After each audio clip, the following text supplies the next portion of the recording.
I thought really long and hard about how I was going to do this video, what I was going to say, how I was going to say it, and if I should even bother writing a script because I don't want to be all over the place. But that would not be keeping with tradition of just riffing and doing these videos in one shot. I don't really like to edit. I don't like to write scripts. I don't have the time. So I'm just going to speak from the heart. I think that works the best on this platform. I think the more successful creators on the platform tend to just speak from the heart and speak honestly and speak in a way that everybody understands. And I think it's really important to do that, especially in tumultuous times like we're living in at this very moment, very late October of 2020, depending on when you're watching this. But yeah, I'm just gonna go out and say it. I glowingly endorse, I enthusiastically support the President of the United States as I'm making this video, and that president is President Donald J. Trump. Um, it's really important to endorse him in a way that people get. It's easy to just say, oh, I support him because jobs, because immigration, because the police, and that's all fine and dandy. But I think it's more important to understand how people arrive to a point of public endorsement. And for me, this story starts in 2016. I voted for, I volunteered for, and I made the phone calls. I went door to door. I was talking with the voters, trying to make a case for Bernie Sanders. I was a Bernie bro in 2016. In some of my videos, when I'm doing gun stuff, I have this shirt, this Bernie Sanders precinct captain T-shirt. I was so committed to the cause. I was a precinct captain. Even to this day, I'm still a registered Democrat, not because of any you know philosophical or ideological reasons. I'm just too lazy to change it.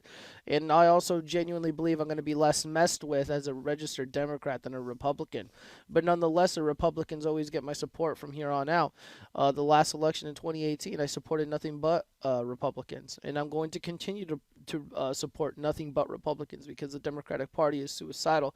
That's not to say that I like or enjoy voting for the Republican Party because I don't really care about the Republican Party. Most Republicans are useless, in my opinion.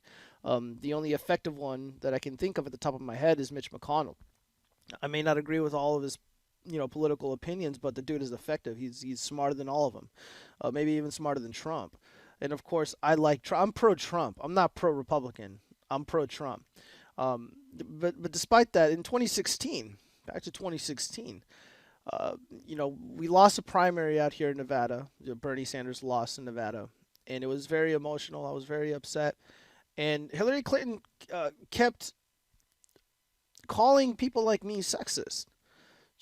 Her and her people, and of course the legacy media, kept insulting the Bernie Sanders supporters, and I spent a lot of time with these people, and they were good people. They were nice, gentle, kind people that genuinely just wanted the country to be better, people to be taken care of, that sort of thing. And that was certainly the place that I came from. Like I didn't read Karl Marx and all of a sudden I'm like, worshiping a golden statue of Stalin and proclaiming my support for, the rebirth of the Soviet Union and Comrade Sanders. It was never like that. Like my mother was dying of cancer. And I'm just like, people need to be able to get taken care of. At this point, I'll vote for anyone who has any sort of solution, because Obamacare sucks. It obviously doesn't work. Even people like Michael Moore deride it. And like I remember this story when I was a lot younger. This is before 2015, before 2016. Now I question its legitimacy. I don't even know if it's true, but I've yet to hear this thing debunked. But it stuck out of my mind, and even to this day, it still sticks out of my mind. There was an article that I read about this little boy and his mother. The boy was sick, and the mother went to this hospital, and they turned him away. And they said, oh, well, we can't help you because you got the wrong insurance plan, the wrong insurance package or whatever. You have to go to this hospital. And they had to travel, however far away it is. And the mother was desperate. And the boy ended up dying. And in my mind, I'm just like, I can't support this. Like any effort to make healthcare accessible is good in my book. And also immigration. Immigration is important. I am a political dissident, and this is where my love and affinity for people like Jared Taylor, James Alsop, Richard Vincent, the Red Elephant. This is where my love for them comes from, because I understand where they're coming from, and I know this as a finance student, a former finance student, a former finance graduate. I that was my specific focus was biology, finance, and art, and in tax law. So they were just like if you want wages to increase, you need to remove a significant portion of the population that is illegal. So multiple industries employment market becomes competitive. It's kind of like look at it this way. Look at the employment market, the workers market as like a product. You're the product. You're selling yourself. Okay. Now before I continue with that, let's talk about flat screen TVs really quick. A long, long time ago when they introduced flat screen TVs, they were insanely expensive. I remember gawking at them at Walmart as I walked by, and I would never be able to afford them. I was too poor. I didn't have enough money. There was only a few companies that made them. But now, in 2020, everybody's making a flat screen TV. And they're everywhere. And it's just like, 55 inch screen TV for like $200. That's insane to me, because I look back and I remember that would have been out of reach. That would have been almost $1,000 or something. It's insane. But what happened was you flood the market with all these flat screen TVs. It drives the prices down. The competitiveness among these companies it forces them to drive the prices down. And that's the exact same thing that is happening with labor. So if let's say you got a construction contractor, and they want to build a house. It's like, oh well, there's only 10 people here that I got to choose from, but they're Americans and they're well trained, and I got to pay them fairly. I want to get this done timely. I got to pay the overtime. I got to pay the for all these other things, to make the job site bearable, that sort of thing. But if you flood that job market with literally millions of people because of all the illegal labor that has flooded the country deliberately, you're going to drive wages down significantly. The contractor doesn't have to appease or accommodate skilled workers. They'll just have an army of unskilled labor and pay them almost, not what they're worth. And this is totally acceptable. And what's even worse is a lot of the times they get paid under the table. They get paid in cash. So even if they do hire, it's like half illegal labor, half, regular traditional Americans, the traditional Americans are not making as much, because they're getting taxes and all this stuff taken out of their check, as opposed to the illegal labor. They get to keep all of their money. Granted, that's not every single case. I'm not saying that's every single case, but in most cases, they are getting paid under the table. Their wages are not being taxed, and they also get to reap the benefits of our generous welfare system. Now, I'm not necessarily against welfare, but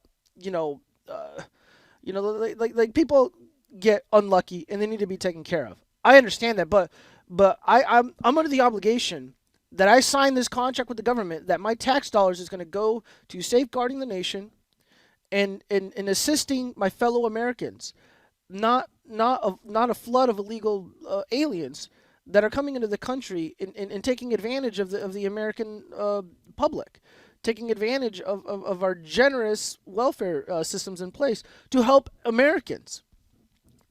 Bernie Sanders said that mass immigration is a Koch brothers conspiracy. That is the man who I voted for. Healthcare and immigration. The next best thing was Donald J. Trump. So I got to meet a lot of Trump voters. I was hanging around them. I deliberately went to some of their events out here, and everything that I was taught, and everything that I got from some of the people that I followed and really looked up to, like Sam Harris, Richard Dawkins, and so on and so forth. They said a lot of really mean, slimy things about conservatives, about Christians, and I got to meet them. And I've never been so wrong about things in my life. I was wrong. I was just flat out wrong. I thought they were my oppressors. I genuinely believe this. I'm just like, I have no representation. They're violating my rights, and the dollar bill is offending me. All this stupid shit. Because I was a militant atheist, but I'm no longer an atheist. I'm somewhat of a believer. I believe in miracles. Sometimes I find myself praying. Honestly, guys, and I haven't come to terms with it yet. I don't think I fully understand it yet, but this is my transformation. The next best thing was Donald Trump. His policies almost mirrored that of Bernie Sanders. This is somebody who I've listened to in the past and thought he was really funny. I thought he was kind of cool. I never paid too much attention to it. I've never watched The Apprentice or anything, but I knew who he was because I listened to Howard Stern. And everything that they're saying about the man is wrong. They want to say he's racist, but he's sharing a stage with Muhammad Ali and Rosa Parks, receiving an Ellis Island Award. This is a guy who hangs out with rappers and all these, rap stars. And they say his name in their albums. I know because I remix some of them on Fruity Loop Studio. I've heard them. I dance to them in nightclubs. And they want to say that Donald Trump is like this evil, racist bastard. And there's just no evidence for that. And anybody who says that he is can never articulate clearly what it is that he's ever said that's racist. I don't really care about racist or racism. Like it's got nothing to do with me. I'm not going to participate in it because I just don't really care about that. And generally, most people are nice and most people are kind. There's no need to be nasty and hostile. But these charges against racism is just stupid and unfounded. Another thing that I liked about him was his draft dodging. People want to mock him, especially liberals. It kills me because I'm pretty much a hipster, and I come from the liberal left and the progressive left for the most part. And war was bad. It used to be war was bad. There's no need to occupy other sovereign nations' land and brutalize these people. None whatsoever. Trump elected not to go and kill innocent people who never did anything to him. And the liberals mock him for it. Absolutely reprehensible. Absolutely reprehensible. And that hypocrisy just drives me into the arms of Donald Trump. Granted, I was going there in that direction anyways, but still, I can't stand it, man. It drives me crazy. Another thing that they want to harp on the president about, it's like, oh, he's a failed businessman. He was given like $1 million, and now look at him. He's got all these failed enterprises. Yeah, maybe that's true. But here's the thing about business that these people don't understand that I do, because I'm familiar with this world. I come from this world. There is no blueprint to business, none whatsoever. You got to go in there and try it.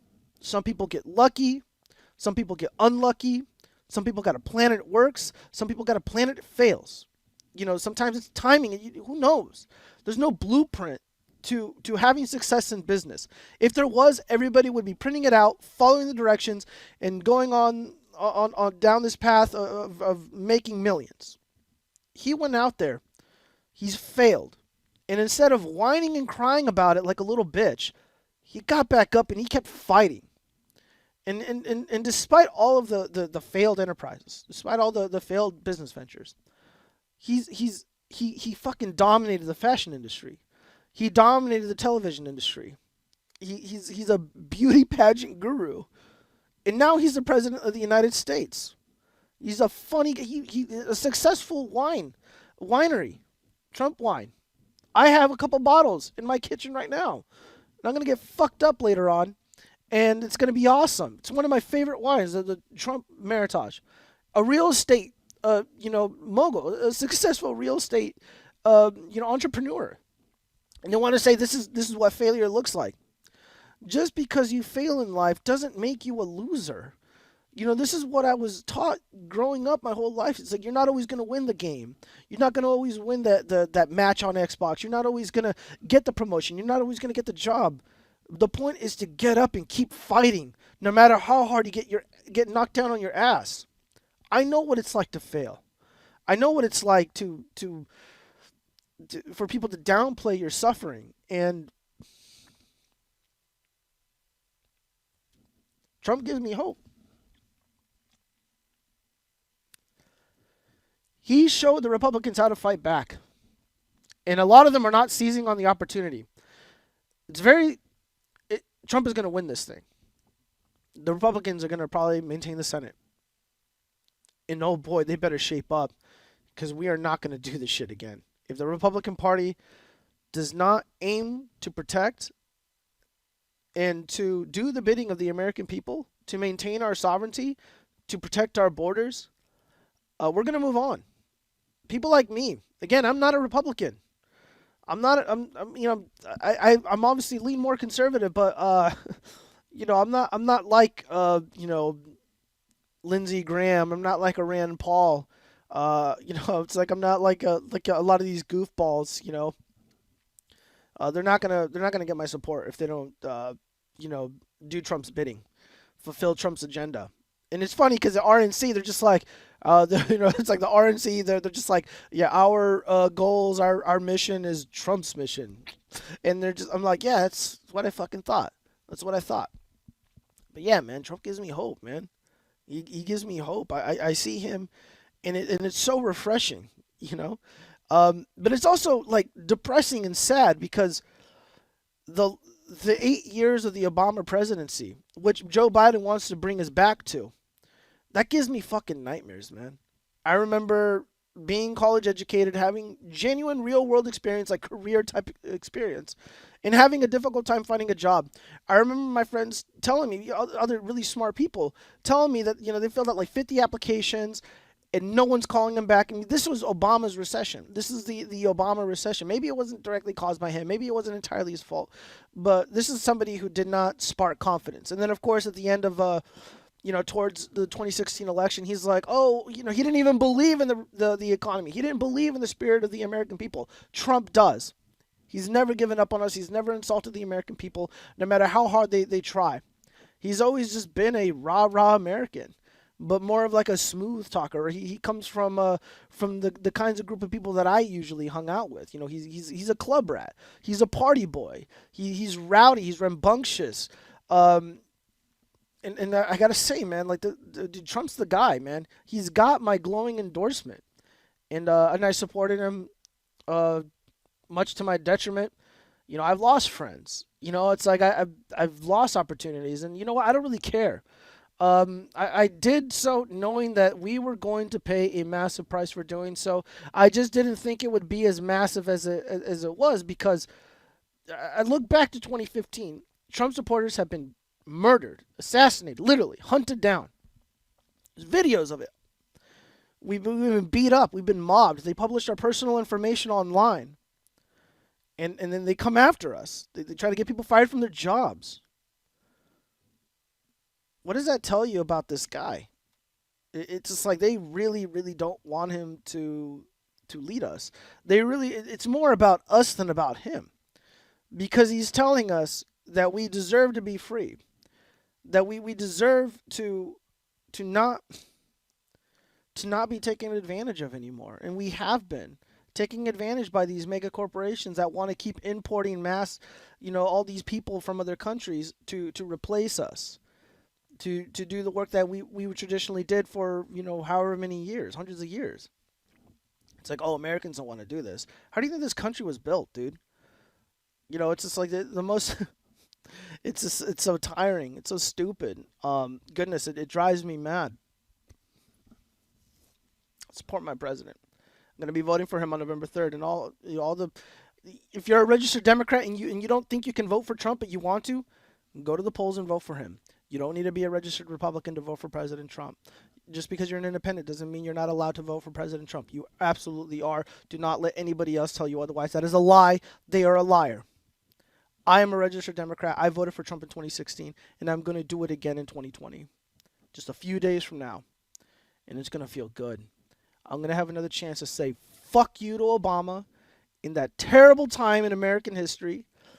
I'm going to have a chance to say fuck you to Anna Kasparian, Cenk Uygur, his stupid nephew, Hassan Piker, that other feminist softball-looking motherfucker, Kyle Kalinske. I can't wait, man. It's going to feel so good. Oh, Michael Rappaport? Fuck Michael Rappaport. Oh, man, it's going to feel so good. Watching that man cry on Twitter. Have you seen that guy's Twitter feed? Guy's a fucking mess. All right, guys. I love you. Peace out.